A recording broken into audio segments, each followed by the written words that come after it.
Pas Renaud, tous coupables, sauf Carlos Ghosn. J'aime Renaud sur certaines chansons, mais pas tous. Celle-là, je ne l'ai pas entendue, donc je ne peux pas vous dire si je l'aime ou pas. Tous coupables, sauf Carlos Ghosn, c'est pas une chanson de Renaud. C'est quoi? C'est Renaud qui règle ses comptes sur l'affaire d'espionnage. Je croyais que vous étiez en train de nous faire... Ah non, on est dans l'actu, nous. Vous me parlez du foot, alors si vraiment... C'est de l'actu aussi. C'est de l'actu. Allez, un petit dernier pour vous racheter. Non, mais laissez-moi répondre. Allez-y. Sur Renaud, là, je fais une grosse bourde, donc sur Renaud... Oui, essayez de vous racheter. J'étais partie sur la musique, vous me parlez de foot, donc un peu plus de liberté. Sur Renaud, oui, enfin, ce qui s'est passé, moi, je pense surtout aux cadres, franchement, qui ont été injustement accusés, et au moment où... le directeur général adjoint s'en va, je trouve que c'est... Oui, Patrick Pellata s'en va, je trouve que c'est justice par rapport à ceux qui ont été injustement mis en cause. Merci beaucoup Nadine Morano et bon courage. Bien venir chez vous aussi. Et bon courage pour le rassemblement. Vous êtes de quelle origine, vous? Je suis d'origine sénégalaise. D'accord. Vous avez une identité nationale ou Sénégal? Non. Vous avez une culture, vous avez des règles, des lois, un bien vivre ensemble? Non, le Sénégal, c'est un pays de la teranga, on accueille tout le monde, il n'y a pas de celui-là. Vous accueillez tout le monde? Oui, il n'y a pas et nous, vous avez une nationalité sénégalaise, donc il y a un Bien sûr, pays, un État. Oui, mais nous, on ne peut pas accueillir tout le monde. Dans des squats? Nous avons été colonisés par la France. Nous avons combattu pour la France, oui. Nos grands-parents ont combattu pour la France. Oui. C'est normal qu'on vienne en France. C'est normal que vous veniez en France, mais pas à n'importe quelle condition. Le Sénégal, c'est votre pays. Bien sûr que c'est. Ah ben alors Vous avez voulu l'indépendance, qui est normal. Bien sûr. Vous êtes indépendant maintenant. Vous êtes indépendant. On est indépendant, mais bon, pour tout ce qu'on a fait pour la France, il est normal qu'on... Mais non, on ne peut pas accueillir tous les Sénégalais. Attendez, moi je suis née dans les banlieues. Oui, non, mais. Hein, je suis née. J'y ai vécu jusqu'à 23 ans. Si je suis née à Sarcelles avant de venir dans le 20e, moi je suis née au 10e. Donc les banlieues, je connais. Je connais, mais j'ai vu aussi les problèmes d'immigration dans les banlieues. Oui, d'accord. On ne peut pas dire le contraire. Dites-moi, c'est la conséquence de quoi ce qui s'est passé dans le banlieue? Mais parce qu'on les a tous mis dans les mêmes endroits, on les a ghettoisés. Et il y en a beaucoup qui sont arrivés en situation irrégulière, qui sont arrivés qui n'avaient pas de boulot. Et là, des logements à vivre à 15 ans, les logements, des polygames et tout. Quand il a dit dans des quartiers pourris, où il y a des trafics de drogue, où les gens n'ont ras-le-bol de vivre, il dit qu'il va nettoyer la cité au Karcher pour la rendre propre. Oui. Et on sait très bien ce que ça veut dire le mot Karcher. Vous voulez qu'ils disent quoi? Je vais prendre la pelle et la balayette et puis je vais nettoyer un petit peu? Non. Il y a des situations où il faut des mesures radicales.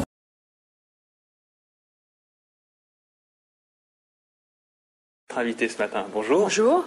C'est dommage que vous racontiez n'importe quoi dès le matin parce que ce que vous dites, ça commence très fort parce que ce que vous dites est parfaitement faux. Jamais je n'ai été écarté de l'équipe de Nicolas Sarkozy.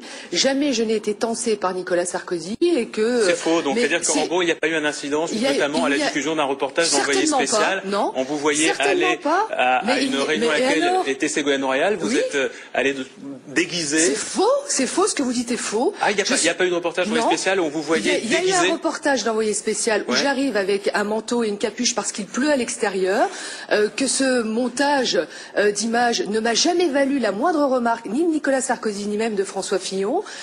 Et donc ce qui serait bien, c'est que les journalistes arrêtent de raconter n'importe quoi. Dès lors qu'un de vos confrères écrit un article dans un journal, vous contentiez, quand vous m'invitez, de reprendre une rumeur qui n'a jamais été vérifiée, ni même vis-à-vis de moi, parce que jamais un journaliste ne m'a appelé pour savoir si c'était vrai, ni même un journaliste n'a posé la question à Nicolas Sarkozy. Donc j'entends pas ce que quand vous m'invitiez, vous racontez n'importe quoi. Vous démentez complètement le fait que Merci Nicolas d'ailleurs Sarkozy... de me donner l'occasion de le faire, mais je trouve un peu ridicule. En m'invitant sur ce plateau... Il n'a jamais demandé à Brice Hortefeux à l'époque de vous...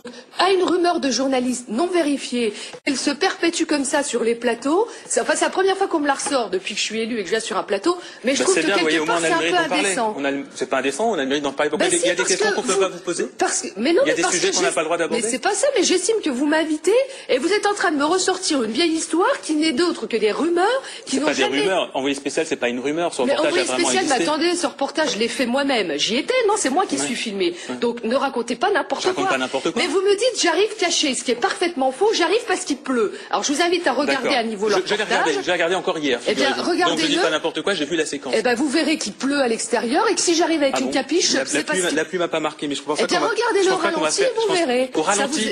Bah regardez qu'il pleut à l'extérieur. Vous ne vous êtes donc pas imposé dans une réunion dans laquelle vous n'étiez pas invité? Certainement pas. Et si vous voulez, je vous enverrai aussi le mail du président de cette association qui a été choqué par les propos du journaliste qui dit que j'arrive sur le plateau alors que je suis invité au titre de l'UMP. C'est bien que vous ayez fait cette mise au point. Ça serait bien que vous racontiez pas n'importe quoi quand vous m'invitez. J'ai pas l'impression de raconter n'importe quoi, mais au moins je vous le dis en face. Vous êtes là sur le plateau et vous avez l'occasion de répondre ce que vous faites et c'est très bien. Et d'ailleurs, si c'était faux, je vais vous dire, Nicolas Sarkozy jamais il ne m'aurait confié le porte-parole de l'UMP.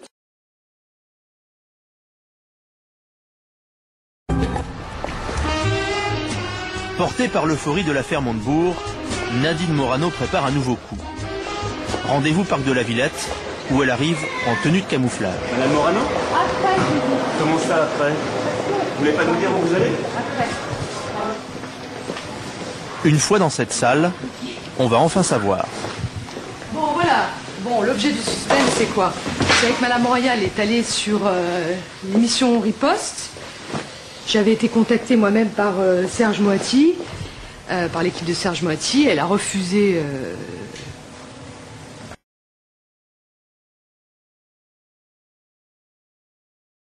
de débattre face à moi. Vous fermez la porte? Fermez la porte, s'il vous plaît. Alors, on attend qui, là, exactement? On attend Madame Royal. Elle va venir où? Elle va venir à ce congrès. Dans cette salle? Ah non, dans la salle, dans la grande salle. Son cheval de Troie, c'est cette jeune femme, l'une des organisatrices d'un congrès sur le handicap. Attachée de presse de l'Union des sourds et des malentendants et militante UMP. Je monte après qu'elle soit arrivée, ouais. Parce que sinon... Si vous y allez maintenant, son service de presse, il va l'informer. Nous avons été... À la surprise des intervenants, Nadine Morano s'invite sur scène. Sa jeune complice l'a précédée et avertit l'animateur de la table ronde. La députée, qui connaît bien le sujet, va s'emparer du micro et ne plus le lâcher jusqu'à l'arrivée de la candidate socialiste. Le handicap, quand on le vit tous les jours, comme je le vis, parce que j'ai un père qui est handicapé, aphasique, qui est devenu aphasique. Lorsqu'elle apparaît, Ségolène Royal scrute longuement la scène et découvre l'invité surprise. C'est Nadine Morano. Et on va être assez bref puisqu'on a déjà... Elle vient d'arriver à l'improviste. Moi je parle où assise. C'est pas un pupitre.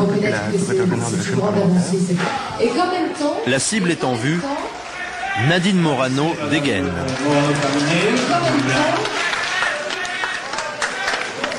Allez, s'il vous plaît, parce que Mme Royal a voté contre la loi sur le handicap. Alors, si on Cette dernière se tourne vers la salle pour protester. Dernière pique avant de devoir quitter la scène. Quand vous prenez le métro,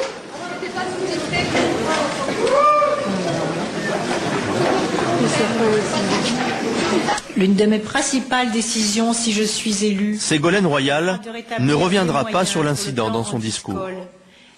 Pour Nadine Morano, peu importe. Pendant 3 mois, la tête brûlée de Nicolas Sarkozy n'hésitera jamais à provoquer l'adversaire. Mais je rappelle toutefois qu'au titre de l'UMP, nous avons, nous, une exigence qui est d'être compris par les Français.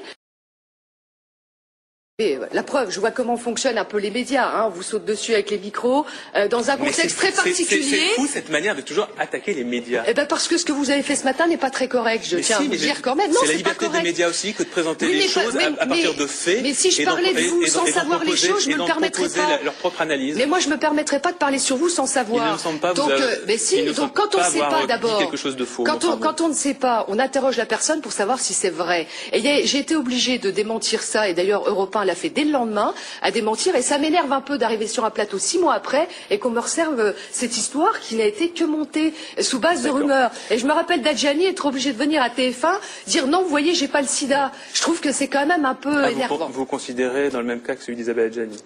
Je pense qu'à un moment, il faut que les journalistes fassent correctement leur métier. Quand il y a quelque chose à dire, eh bien, on vérifie auprès de la personne qui est concernée. Parce que la personne concernée, c'est moi.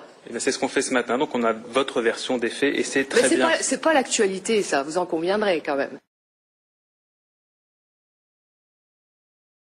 Venez danser, venez chanter à mes côtés. Et si tu veut changer le monde. Et c'est génial. Ça, c'est l'UNP, c'est du positif, excusez-moi. Bon, alors justement... Est-ce qu'au Parti Socialiste, ils sont gays? Non, ils n'arrivent même pas à trouver la joie de faire de la politique au service des Français. Et ben nous, avec les jeunes de l'UNP, on le fait dans la bonne humeur et pour la France, quoi. C'est tout.